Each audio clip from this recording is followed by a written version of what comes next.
We're living with this really strange paradox. On one hand, AI can do incredible things, like compose music or write a whole screenplay. But on the other hand, it often can't even remember what you told it 5 minutes ago. So today we're going to dig into why our most powerful AIs suffer from this kind of digital amnesia, and, more importantly, how scientists are trying to fix it. I mean, it's a super common experience, right? And it's so frustrating. You're deep in this great, productive conversation with a chatbot, and then, poof, it's like you're strangers again. It has absolutely no memory of what you were just talking about. So how is it possible that an AI can pull off these amazing creative feats, but then fail at something as basic as just remembering? Well, the heart of the problem really comes down to this fundamental difference. Our brains are just masterpieces of efficiency. I mean, think about it. We learn all the time, we store memories for our entire lives, and we do it all on very little power. The AIs we use today, they're pretty much the exact opposite.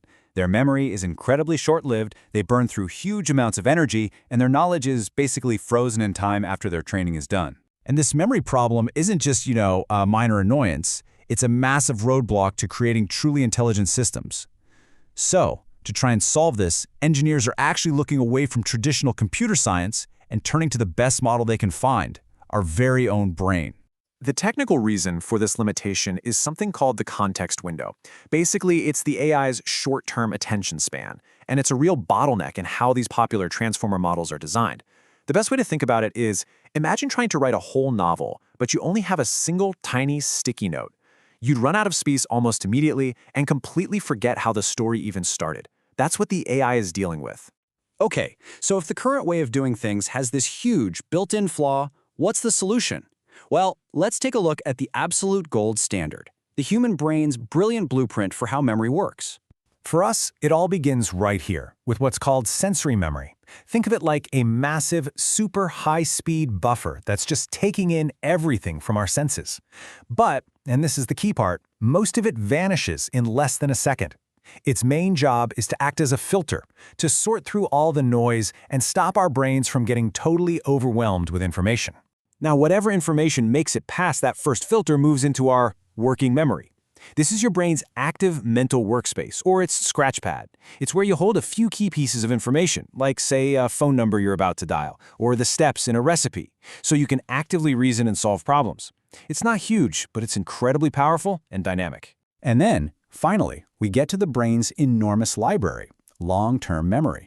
Through a really cool process called consolidation, the important stuff from our working memory gets stabilized and stored here, and it can last for an entire lifetime.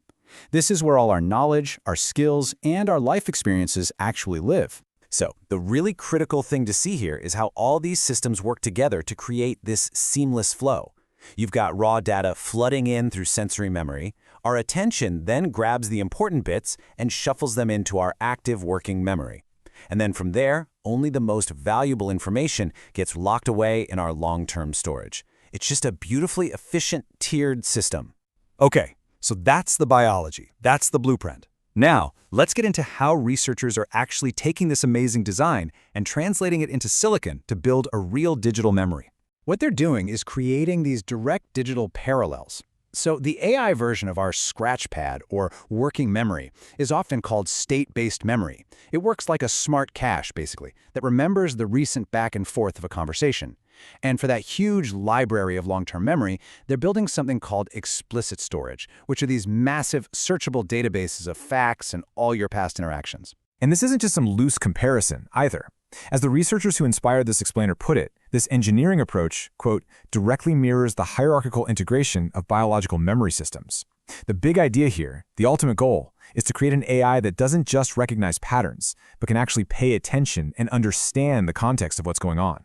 So, what does an AI with this kind of new memory actually do? Well, it boils down to 4 key actions. First, it's constantly reading from its memory to figure out the current context. Then, it has to decide if any new information is important enough to write into that memory. And this next one is super important. It has to forget. It actively gets rid of old, irrelevant data so it doesn't become a digital hoarder. And finally, it manages all this information, keeping it neat and tidy for fast, efficient recall later on. And this brings us to one of the absolutely cleverest parts of the whole design. The best of these new systems don't just save everything willy-nilly. They use something called surprise-gated updates. The AI only writes something to its long-term memory if the new information is genuinely unexpected or surprising. This is exactly how our own brains work. We prioritize new, novel experiences, and it's the key to learning efficiently without getting totally overloaded. Okay, this is all really fascinating from a tech perspective, but what does an AI with a real memory actually mean for you in your day-to-day life? Let's talk about the real-world impact. Well, the end result is an assistant that truly learns your preferences over time, instead of treating you like a stranger every single time. You could have a conversation, stop, and then pick it back up days later, right where you left off. Imagine a tool that actually remembers the entire history of a project you're working on. It all just leads to more reliable and, frankly, way less frustrating AI partners. The practical difference this makes is just huge. We go from that constant, repetitive, "Hello? How can I help you?" every single time you open the app, to something way more natural and useful, like, "Welcome back. Last time we talked, we were discussing project deadlines. Ready to jump back in?" That right there is the power of giving AI a real persistent memory. Now, all of this is incredibly promising, for sure, but the journey to create a truly cognitive AI, well, it's far from over. Let's wrap up by looking at what's still on the road ahead and the big questions that are left to answer. As the research makes really clear, there are still some major hurdles. I mean, how do you scale these memory systems to handle literally trillions of pieces of information without grinding to a halt? How do you make sure that new memories don't accidentally corrupt or interfere with old ones? And how do you get all these different memory components to work together perfectly? These are the really big questions that researchers are trying to solve right now. And that leaves us with one last pretty big question to think about. We started this whole journey by trying to build systems that mimic our own brains. But what happens when an AI's memory eventually becomes more reliable, more vast, and more instantly accessible than our own? I'm genuinely curious to hear what you think about that. So please, share your thoughts in the comments below. Thanks for joining us for this explainer.